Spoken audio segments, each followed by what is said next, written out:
What is happening, sports fans? It's your main man, Matt, from the DFS 5-pack. I'm rocking it solo. It is Wednesday, March 23rd.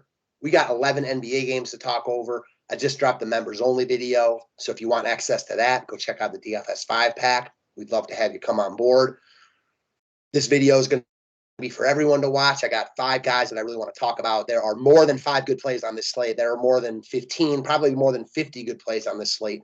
So you're really going to have to pick and choose guys you want to play tonight because there's only 8 roster spots and certainly more than 8 good plays. But that's the nature of the beast when it comes to NBA DFS when we got these big-ass slates, 11 games tonight. So excited to talk this out with you guys. Before I get into that, a couple just routine maintenance things. Derek, DFS Patriot, and I will be back on here probably tomorrow. Again, his wife just had a baby. He's back getting acclimated at work and stuff like that. So we'll cut him a little bit of slack. We've got some things that we're working on that we're going to be working on in the next couple of weeks that we're excited to talk to you guys about. We're already starting to promote ABC Islands. The link will be in the description section, so I encourage everyone to check that out. We'll be talking to you guys more about that when we both get on video together. I know we're definitely going to be making an MMA video for Saturday, but hopefully he can get on here with me and we can talk some hoops tomorrow. In the meantime, we got tonight to crush. So let me screen share this and bring up these 5 guys that I think are worth talking over. All righty. So as I've mentioned and as I'm going to mention, there are a ton of good plays on this slate.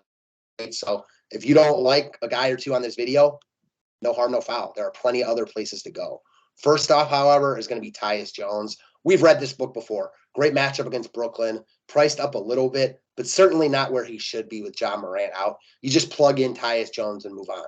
The only reason to get up here is he's going to be high owned, and there are a ton of good guard plays. You can't have every guard on the slate that's a good spot, so you're going to have to pick and choose. If I were making one lineup right now in any format, Jones is in it. I doubt that changes throughout the day.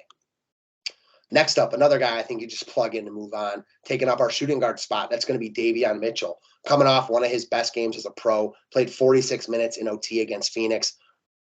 Almost got that double-double, despite not getting a 10th, still got 46.75 DK points. With Sabonis out and Fox doubtful, probably not playing, Mitchell is the next guy up on the Kings, going to play a ton of minutes, have the ball in his hands a lot. Usage is going to be really high. Great matchup against Indiana. At 5,200, he's just too cheap. So just like Jones, the only reason to get away from Mitchell here is he's going to be high owned, and there are a ton of other good guards on the slate. That said, as of right now, at least, he's one of, if not my favorite one. If I were making one lineup right now, he'd be another guy I would just play and move on. Next up, finally, a forward to talk about. So it's going to be Dillon Brooks. So a lot to like about Memphis here. Again, in a good spot against Brooklyn with no Ja Morant. We've seen Brooks play pretty well, more solid than spectacular since he's come back. The Grizzlies have been involved in more than a couple blowouts in that time frame. So in a game I expect to be competitive, high scoring in Memphis, I think Brooks finally plays over 30 minutes and at 5,600 crushes this price tag. Again, I'm not going to call him a lock or anything like that, but I projected pretty low ownership. I like him a lot in tournaments. A filler piece with big upside at this price point. With Morant out, I see no reason Brooks should be under 6K. Obviously, DK doesn't know that, but we're just getting a lot of value here in a spot I think he can go off. So we're still waiting on injury news for some other teams throughout the slate. Might make Brooks a little bit less appealing, for instance, if we have RJ Barrett in play. But as of now, I like Dillon Brooks a lot. All right, moving on down to probably the top under you play on the slate. That's going to be Davion Jones. So I talked about Davion Mitchell with no Fox and Sabonis. Jones is the next man up. He played 22 minutes against the Suns. He played all the time, all the run after Sabonis got hurt. Jones played. He was really good.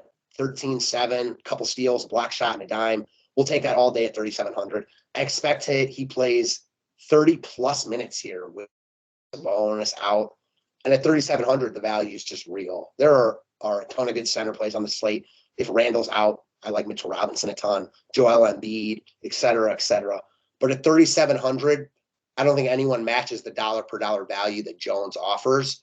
So in a great spot against Indiana, he looks like an optimal play. Again, at least as of right now, 12:35 p.m. Eastern Standard Time. All right, last but not least, Spencer Dinwiddie. So Already talked about John Morant being out. We've also got Luka out for the Mavs in a great spot against Houston. Dinwiddie looks amazing here. He's been productive with Luka in, so with Luka out, just more reason to believe he has higher upside here. I see no reason why we shouldn't expect 40 plus from Dinwiddie here. I mean, this is another one. We've read this book before. We know what Dinwiddie's capable of when he's the guy. He's going to be the guy tonight with Luka out. So again, I've said it once, I've said it twice, I've said it 3 times. There are a ton of good guard plays tonight. You're not going to be able to play them all, but on paper, Dinwiddie looks like one of the best, right up there with Tyus Jones and Davion Mitchell. There's other guys I like a lot too that I brought up on the members only video. So again, you're going to have to pick and choose the guys you want to roster, where you want to get your value from, et cetera, et cetera. But I do think that these 5 guys are 5 guys that are important to the slate, whether you play them or not. That's all I got for you guys. I hope you enjoyed it. It was a little bit tricky just picking 5 guys tonight because there's so many good plays, but that's the nature of the beast, as I mentioned. That's what you got to do. NBA DFS, you got to cut people off, and you got to just make some guys higher priorities than others. I guess that's all DFS, but specifically in NBA when there's so many good plays. As I said, though, that's all I got for you guys. Hopefully you enjoyed it. If you want more content, more videos, more write-ups, more me, more DFS Patriot, go check out the DFS 5-pack. We'd love to have you. As I mentioned, he's going to be back. He's going to be back on with me hopefully tomorrow. And let's get it, guys. Thanks as always. See you tomorrow.